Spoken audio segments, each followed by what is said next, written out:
All right, that is the unofficial hype song for your Super Bowl 59 bound Philadelphia Eagles.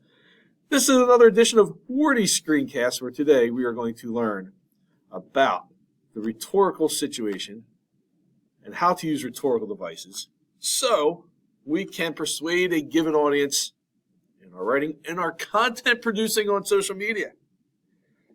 The people who blow up and are quote-unquote influencers making bank, well, they generally keep this stuff in mind when creating a video because they want to engage an audience, create a community so they can make the money.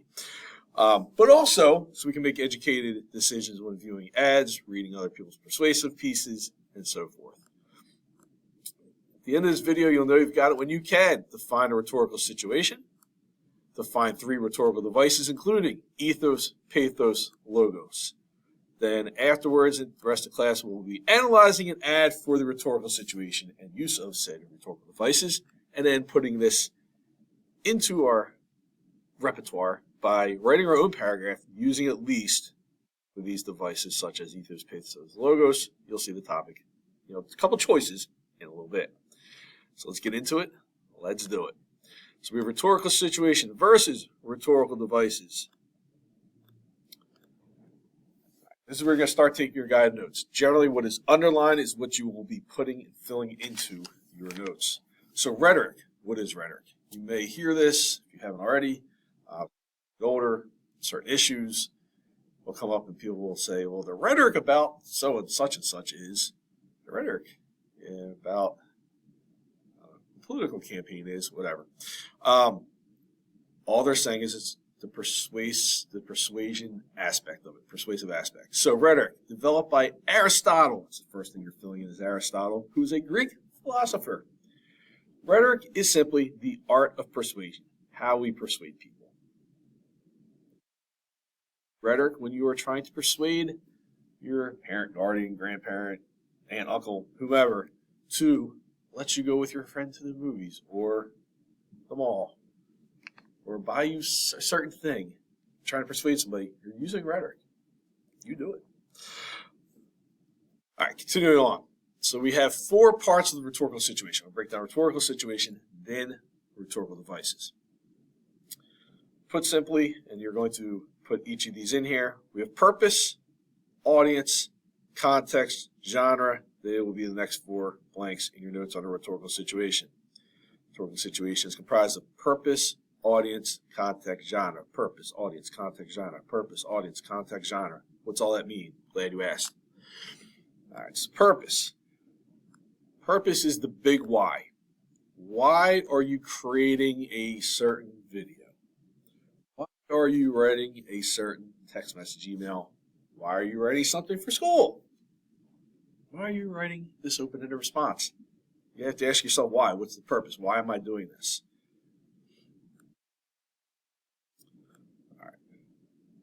Audience is simply, we have 3 purposes. Backtrack, 3 purposes. Come on, Wardy, get it together. All right, 3 purposes. Persuade, trying to get people to believe what I'm telling them. Inform, just telling people about stuff. Again, we're underlining persuade, inform, and our last one will be entertain.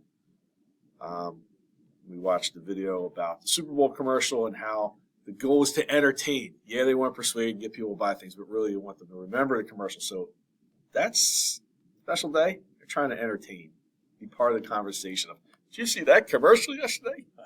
Anyway. All right. So that's purpose. Audience. This is simply who. Who am I creating this content for? Who am I writing this for? A lot of times students will say, this is for everybody. It's not for everybody. Email or text message you send to your friend, that audience is different than if you're sending it to parent, aunt, uncle, grandparent. You're going to use different word choices, different things. So the audiences matter. So you really think, who is this going to? Who am I trying to persuade? Context, there's nothing to write down. You can look at the guided notes, but this really is everything that's happening in the community, the environment, the world, at the time that you were writing or creating a certain piece of content. That is going to impact who your audience might be, what kind of word choice you might use, right? Different time periods are going to have different, contexts, obviously, and an issue will be thought of differently in different contexts. Just taking like Richmond, New Jersey versus Paris, France, just picking something random. The context is going to be different. What's happening in the community is going to be different.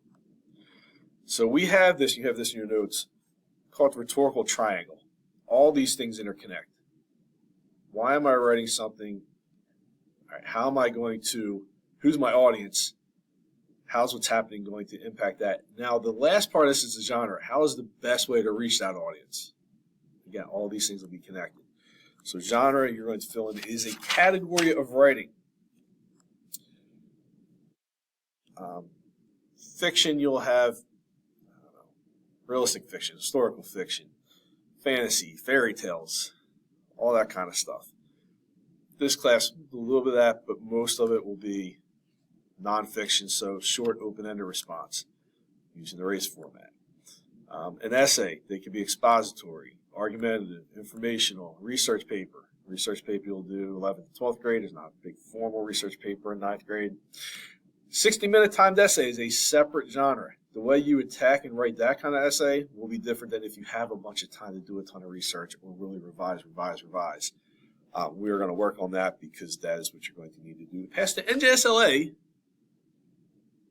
and the NJGPA, which are required for graduation, which I know we all want to have our cap and gown on in a few years. So we're going to work on that, put you in position to do well with it. All right, so we have purpose, audience, context, genre.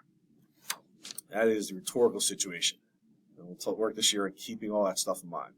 Do a brief thing today, but we're going to work on this throughout the semester. All right, rhetorical devices. These are strategies used to persuade an audience. So how can I persuade an audience? There's more. There's three things that Aristotle, who's a Greek philosopher, came up with called ethos, pathos, logos. Ethos, pathos, logos. We're going to get in each of these. Also known as heart, head, and cred. I got some rhyme there, head and cred. Heart, head, cred. I got some heart, some head, and some cred. What? All right. What's all this mean? All right. Pathos is the emotions. So kind of like, have my camera down here. Theory. So pathos, I was going, I got heart. I got emotions. Pathos, heart. All right, so you're filling in emotions. This is trying to make people walk in someone else's shoes. Word choice can play a big role using vivid language, sharing stories that connect with people. How can I pull at the heartstrings? How can I make people understand what we're going through? Ads, a lot of times we use kids, trying to pull at the heartstrings. Please donate money. Don't worry about that. All right, logos, logic, logos, logic, logos, logic. This is the head part of this. This is my head. All right, this is stuff like using statistics, structuring arguments so it flows in a logical order, comparing things, and doing some analysis, explaining things to the reader. So it's logos. This is less guilt, more pleasure. If you eat this, you'll feel more pleasure and be less guilty because it's only 100 calories. Logically, makes sense. I want to lose weight. I eat less calories. So people are going to rush and buy pop chips now. They're pretty good, but I can't eat just one little bag of these. It's a whole thing. Anyway, all right, ethos. This is the last one. So ethos is, I always do it this way. Who am I? What is my credibility? Why should people believe me? And that really is what it comes down to. Trust me. What is the credibility? This is where people will use studies. 9 out of 10 dentists recommend Colgate, which you'll see an example of in a minute. So some statistics might carry over using famous people, trying to transfer their credibility. Showing that you've done your homework and research, building your credibility as the writer or the content producer. Why should people believe you? If they don't believe you and trust you, they're not going to pay attention to you. Your writing will not be received as well. And your content that you create and spend all the time making a video won't get the views you want it to. So again, we have like Shaq with Icy Hot, dentist. If a dentist says this is a good thing, there's some credibility there. All right. Not going to worry about this. All right. You have this in your handout very quickly. Again, Aristotle came up with this rhetorical triangle: ethos, pathos, logos. Logic, how you structure things using studies, statistics, comparisons. Ethos, building your credibility, cite credible sources, which we'll go over later this semester, hopefully. How do you know a source is credible? And emotions, values, word choice is huge here, as well as stories, anecdotes, and just trying to connect with people. So we're going to work with this a little bit. We got your guide notes done. And at this point, Wardy is out.